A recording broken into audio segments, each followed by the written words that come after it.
Bismillahirrahmanirrahim. Alhamdulillahi rabbil alamin, wassalatu wassalamu ala rasulihil amin, nabiyyina Muhammadin wa ala alihi wa sahbihi ajma'in. Allahumma 'allimna ma yanfa'una wa zakkirna ma nasina wanfa'na bima 'allamtana wa zidna ilma, wa la haula wa la quwwata illa billahil aliyil azim. Wa ba'du.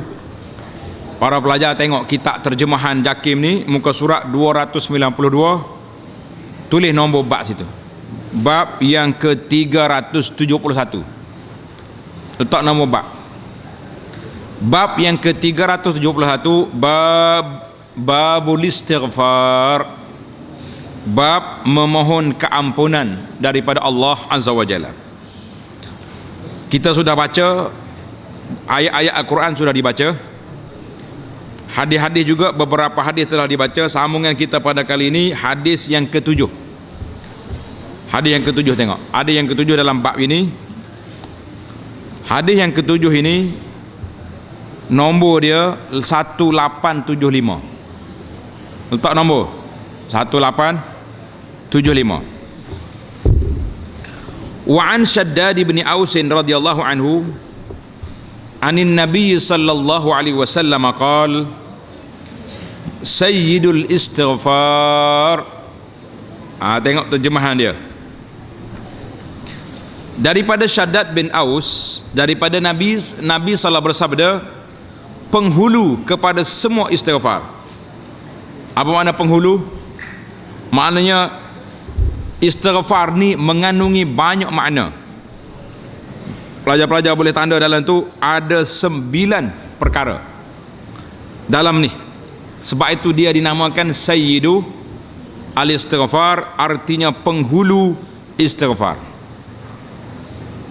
An yaqul al-abdu, bahawa seorang itu berkata, ikut semua kita baca, ambil berkat ni.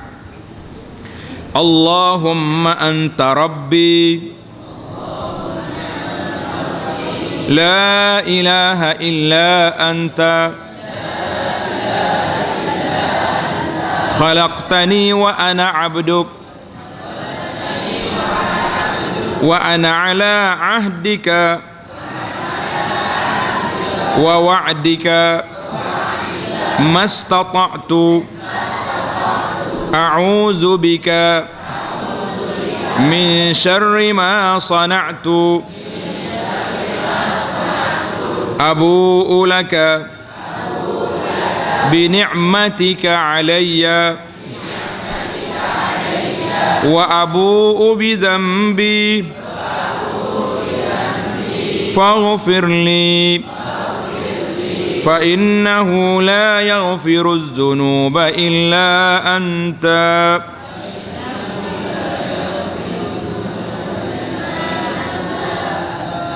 Kalau kita nak berhenti pendek, la yaghfiru adh-dhunuba illa ant, tutup kurungan, setakat tu bacaan. Hak lain tu huraian. Kalau kata Sayyidul Istighfar bermula daripada Allahumma anta rabbi sampai kepada la yaghfiru adh-dhunuba illa anta. Tengok terjemahan dia. Allahu Akbar. Allah, Nabi kata apa? Siapa dia baca doa ni, maksud dia, ya Allah, engkau adalah Tuhanku, tidak ada Tuhan melainkan engkau yang menjadikan aku, dan aku adalah hamba-Mu. Tengok berapa perjanjian kita ada. Aku menepati perjanjian dan ketentuan yang aku janjikan kepadamu untuk berbakti, beriman dan ikhlas sedaya mungkin aku lakukan. Aku memohon perlindungan kepadamu daripada keburukan apa yang aku lakukan. Aku mengaku akan segala nikmat-Mu kepadaku. Aku mengaku akan dosa-dosa yang aku lakukan. Maka dari itu berilah keampunan kepadaku, kerana sungguhnya tidak ada yang beri keampunan kepada kami, kepada semua dosaku, melainkan engkau. Tutup kurungan setakat tu. Itu terjemahan apa? Terjemahan Sayyidul Istighfar. Nabi kata apa? Tengok dia punya kelebihan. Wa man qalaha minal laili wa huwa muqinun biha famata qabla an yusbih fahuwa min ahlil jannah. Rawahu al-Bukhari. Maksud dianya, Sesiapa yang mengucapkan istighfar seperti yang tersebut di atas pada waktu siang dengan penuh kepercayaan, dengan isi kandungannya, kemudian ia meninggal dunia sebelum petang, maka ia termasuk dalam golongan ahli syurga. Seterusnya, siapa dia baca pada waktu malam lalu meninggal dunia sebelum pagi, maka ia termasuk dalam golongan ahli syurga. Jadi hadis ni kata apa? Pelajar-pelajar, wa man qalaha fin nahari muqinan biha. Siapa dia kata siang, mana kita baca waktu pagi tadi, baca tak baca? Kan zikir ni termasuk zikir pagi. Kalau kita mati hari itu, kita masuk syurga. Kita baca waktu petang, kalau kita mati malam ni, kita dapat apa pahala? Nabi kita jamin kita akan jadi ahli syurga. Nak kau tak nak? Baca kau tak? Lama orang tanya syurga nak baca zikir tak? Tu dia panggil mak jening lagu tu. Angan-angan, berangan saja, tidak beramal. Kata di syarah hadis, tengok ni pada jemaah sekalian, dia kata apa? Hadis ini nama dia Sayyidul Istighfar. Apa nama Sayyidul Istighfar? Penghulu kepada istighfar. Sebab apa nama penghulu? Sebab dia terkandung di dalamnya beberapa kalimat taubat yang begitu banyak. Tadi kita dah bincang tadi, berapa ada? Ada 9 perkara. Yang pertama, al-iqraru bi wahdat lillahi wahdah al-uluhiyah. Kita ikrar Allah Ta'ala saja yang esa, yang patut disembah. Yang kedua, kita mengakui Allah Ta'ala pencipta. Yang ketiga, kita mengakui dengan janji yang telah kita buat dengan Allah. Yang keempat, kita mengharapkan apa yang Allah janjikan kepada kita, keampunan, syurga. Yang kelima, kita minta Allah Ta'ala, minta perlindungan Allah Ta'ala daripada kejahatan yang kita buat. Yang keenam, kita minta, kita serahkan nikmat yang Allah Ta'ala beri itu kepada Allah.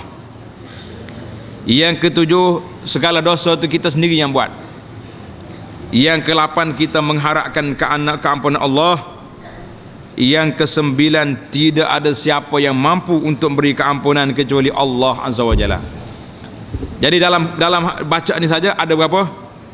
Ada 9 permohonan kita dan pujian kita kepada Allah dan akuan kita, maka dia dinamakan Sayyidul Istighfar. Ingat ke tak ingat pelajar-pelajar? Ingat belakang? Pelajar tua? Ingat? Kau tak si syurga? Kalau siapa dia nak syurga, ingat. Dia kata, ustaz, saya tua dah, nak hafal Sayyidul Istighfar ni tak boleh dah. Gigi pun bergonjal dah. Tak apa, kalau tak ingat, dia kena baca di surat. Tapi yang penting bukan setakat hafal di mulut. Nabi kata, tengok, wa man qalaha, tengok kita, wa man qalaha, siapa dia baca doa ni, muqinun biha, itu syarat. Muqinun biha, apa nama muqinun? Artinya dia yakin dengan isi kandungannya. Wa man qala fi nahari muqinan biha, siapa dia baca, dia yakin, maka dia akan mati ahli syurga. Tapi kalau baca loleh-loleh, orang panggil baca apa tu? Zikir betul, apa makna? Tak tahu apa lah, tidak menepati kehendak. Dia Nabi kata muqin, baca dengan yakin, dengan yakin. Hadis ini sahih diriwayat oleh Imam Al-Bukhari rahimahullahu taala. Pengajaran hadis sunat beristighfar setelah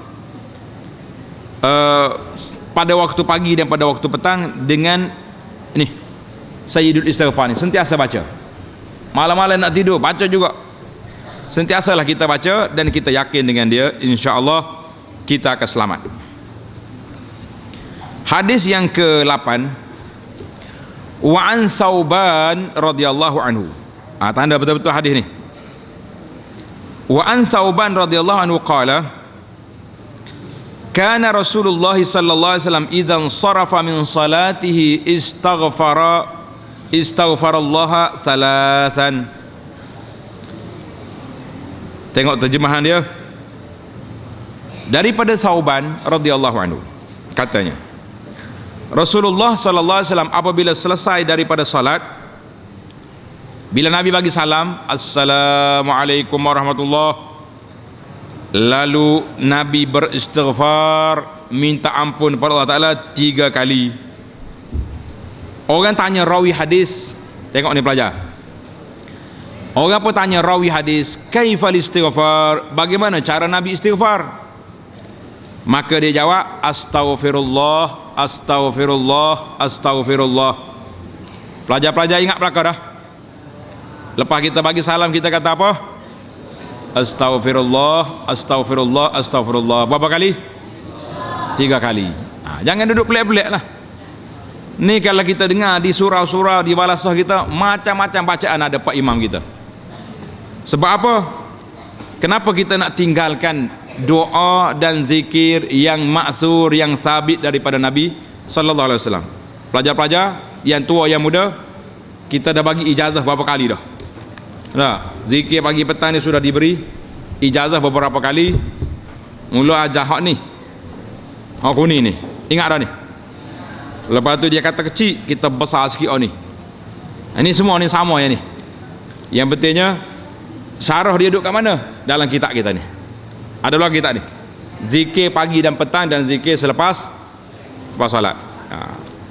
Alhamdulillah sudah ada. Mula-mula lepas pada salam, terus istighfar 3 kali. Astaghfirullah, astaghfirullah, astaghfirullah. Kemudian membaca doa ini. Baca, Allahumma antas salam wa minkas salam tabarakta ya zal jalali wal ikram. Ingat dah?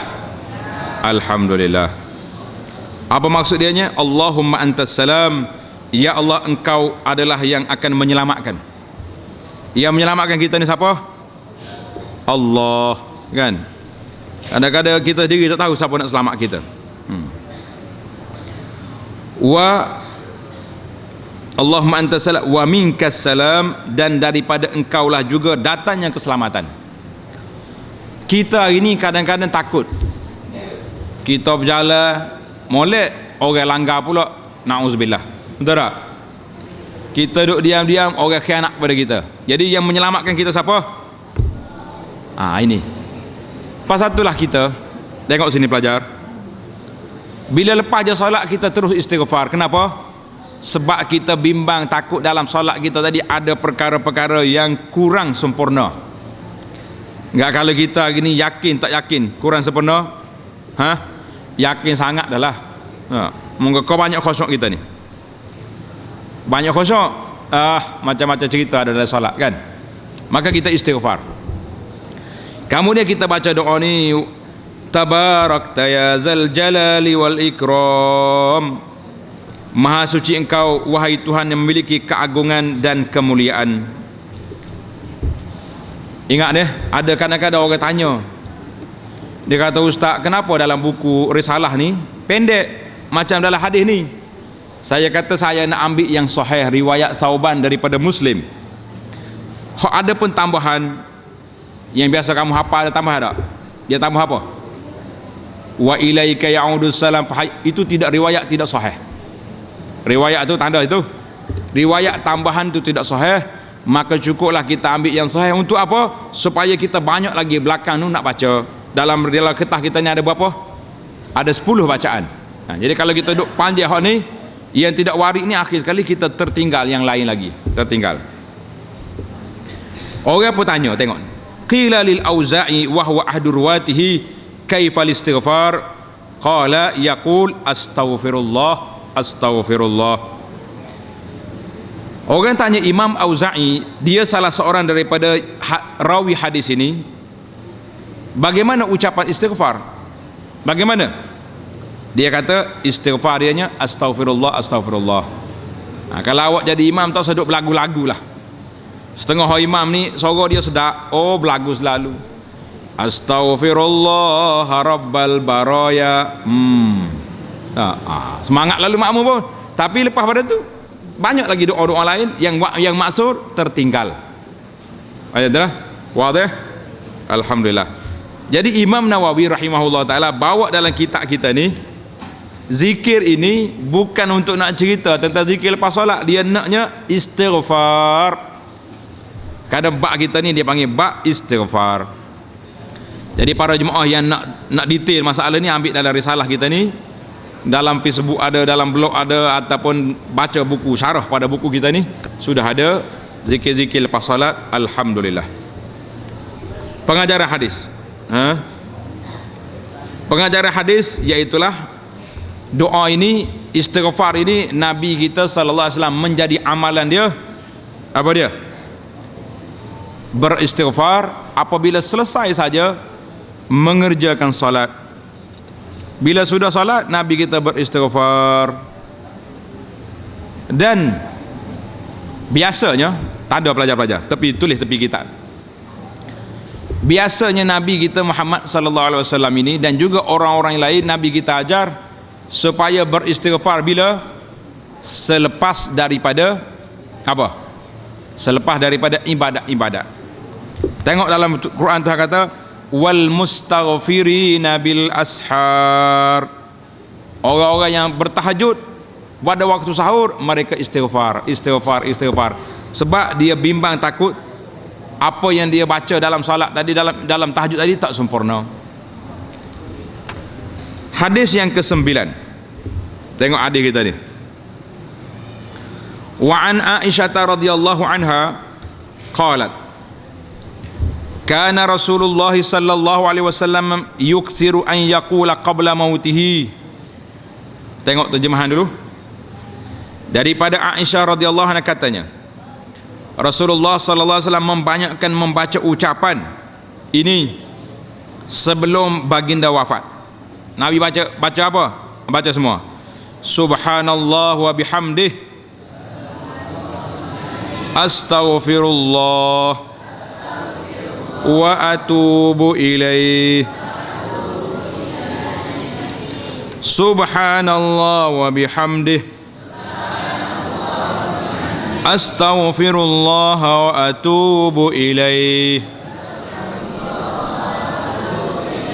Subhanallah wa bihamdih. Astaghfirullah wa atubu ilaih. Jadi Nabi kita ni banyak doa ni di akhir hayat dia. Artinya maha suci Allah, dan dengan mengucapkan puji-pujian kepadanya aku beristighfar kepada Allah kemudian bertaubat kepadanya. Hadis ini riwayat Bukhari dan Muslim. Tanda situ, pelajar-pelajar tanda. Bila ke? Apabila turunnya ayat Quran fasabbih bihamdi rabbika wastaghfir innahu kana tawwaba. Surah apa tu? Surah apa? Dengar sikit jawab. Surah An-Nasr iza ja anusrullahi wal fath. Bila turun ayat Quran ni fasabbih bihamdi rabb, bertasbihlah dengan muji Tuhanmu, maka Nabi sallallahu banyak bertasbih subhanallah wa bihamdi astaghfirullah wa atubu ilaih. Boleh tak boleh kita kata juga? Perbanyakkanlah baca doa ni dan zikir ini, mudah-mudahan kita akan selamat insya-Allah. Hadis ini dalam Bukhari dan Muslim. Pengajaran hadis, umat Islam dituntut agar memperbanyakkan membaca istighfar kepada Allah walau di mana mereka berada. Jangan malas, kerana dengan berbuat demikian dapat membersihkan diri, jiwa dan hati mereka dari dosa-dosa yang telah dilakukan. Yang kedua, sunat berdoa kepada Allah memohon kebaikan hidup di dunia sama ada untuk diri sendiri, ahli keluarga atau sesama Islam. Kita kena doakan. Yang ketiga, orang yang banyak berdoa akan mendapat keberkatan hidup di dunia dan juga di akhirat. Hadis yang ke-10, tengok hadis. Wa an Anas radhiyallahu anhu qala sami'tu Rasulullah sallallahu alaihi wasallam yaqul qala. Dengar, tengok kitab ni. Qala Allah Ta'ala, ya ibna Adam, innaka ma da'awtani wa rajautani ghafartu laka ala ma kana minka wa la ubali. Ya ibna Adam, law balagat zunubuka anana as-sama' summa astaghfartani ghafartu laka wa la ubali. Ya ibna Adam, innaka law ataitani biqurabil ardi khataya summa laqitani la tusyrik billahi bi syai'ah la ataituka biqurabiha maghfirah. Rawahu Tirmizi wa qala hadisun hasan. Wa qala hadisun hasan. Tengok terjemahan dia. Daripada Anas radhiyallahu anhu katanya, aku mendengar Rasulullah sallallahu alaihi wasallam bersabda, Allah Subhanahu wa taala berfirman dalam hadis kursi. Pelajar-pelajar tanda. Kalau kata hadis kursi, artinya Allah SWT berfirman, tapi tidak melalui Jibril, teruhnya kepada Nabi SAW. Tuhan kata apa? Tengok maksud dia. Wahai anak Adam. Siapa dia anak Adam? Kita belakalah, bukan nama ayah dia Adam. Sesungguhnya kamu semua, jika masih suka berdoa dan berharap kepadaku, tengok, kalau kamu berdoa mengharapkan keampunan Allah, pasti aku ampunkan kamu semua dari dosa yang telah kamu lakukan, dan aku tidak mempedulikan sebanyak mana dosa-dosa yang tersebut. Mana banyak mana dosa pun, kalau kamu istighfar minta ampun, Allah akan ampunkan.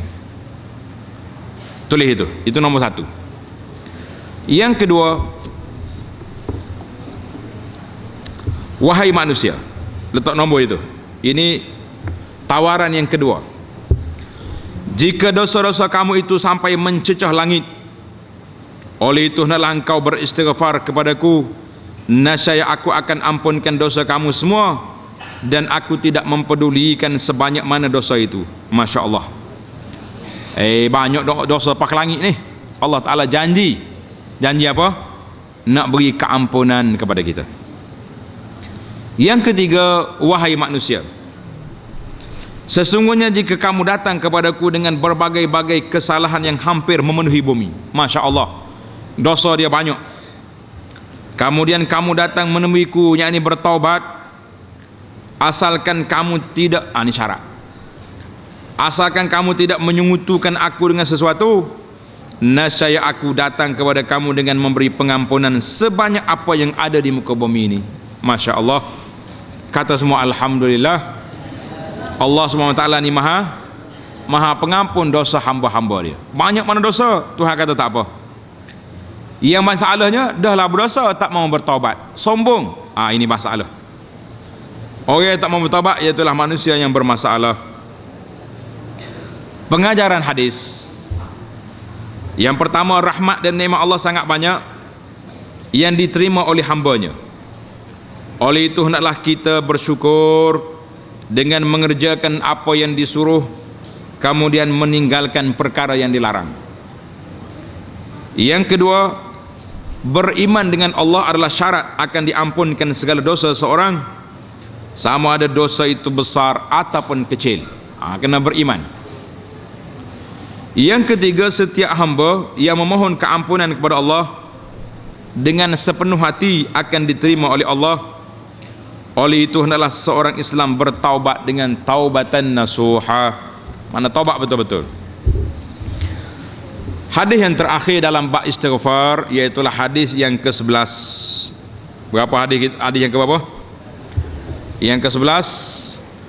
Wa 'an ibni Umar radhiyallahu anhuma anna an-nabiy sallallahu alaihi wasallam qala ya ma'syaran nisa tasaddaqna wa aktsirna minal istighfar fa inni ra'aitukunna aktsara ahlin nar. Qalat imra'atun minhunna ma lana aktsara ahlin nar. Qala tuksirna al-la'na wa takfurna al-ashir. Ma ra'aitu min naqisati aqlin wa din aghlaba lizi lubbin minkunna. Qalat ma nuqsanul aqli wa din. Qala syahadatu imra'ataini bi syahadati rajul wa tamkusul ayyam la tusalli. Rawahu Muslim. Dengar ni. Hadis ni dia tuju ke muslimat, tapi muslimnya pun sama kok. Daripada Ibnu Umar bahawa Nabi sallallahu alaihi wasallam bersabda. Dalam cerita ni, hadis mana ni?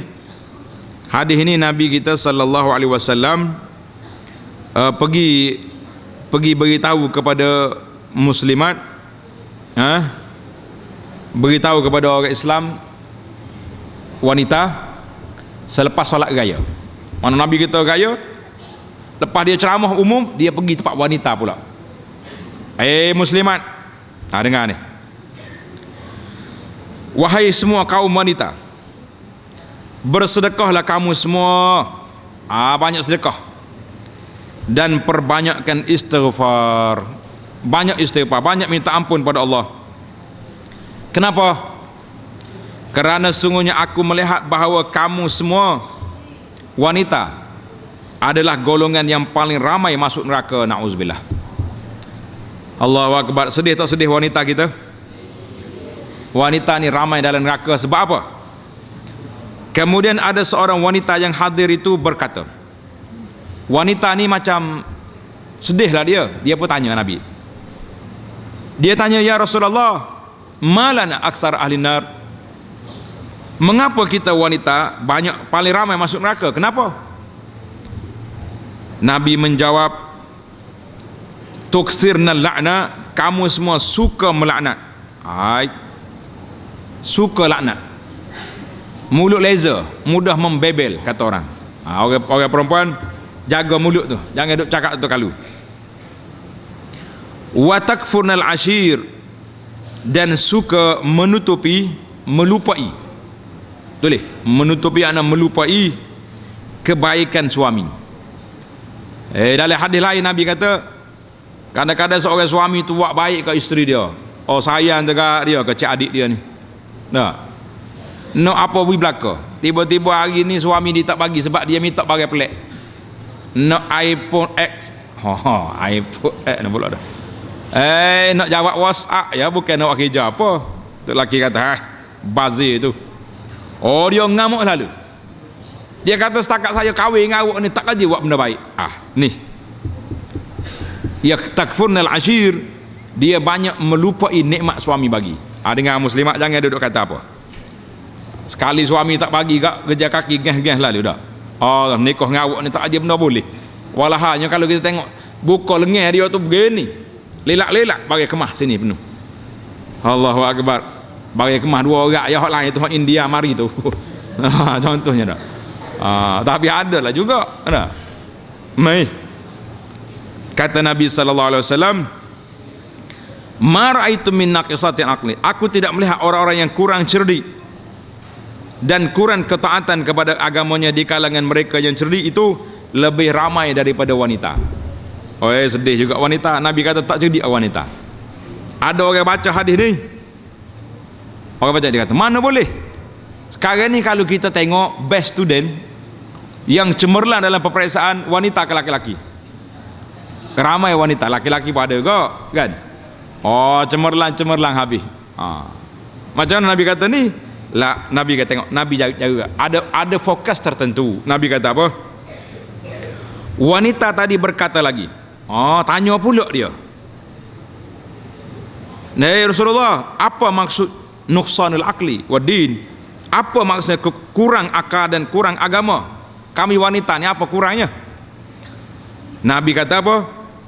Maksud dia kurang dari segi akal tu, persaksian dua orang wanita adalah sama nilainya dengan seorang lelaki yang menjadi saksi. Dalam bab saksi, dalam bab peperiksaan sekolah, universiti, tak boleh cabar wanita. Betul tak? Dalam bab saksi tak boleh. Kita pun jangan guna hadis ni salah guna pula. Masalah juga ni. Bila bercakap dengan wanita, oh ni kurang akal ni. Kurang akal, kawan tu boleh 10A plus. Kita boleh C tolak. Kurang akal lah. Maksud kurang akal di sini bukan mana akal tak cerdik, maksud dianya dalam persaksian mereka tak boleh sama dengan laki-laki. Wanita tanya pula, kenapa kurang agama macam mana?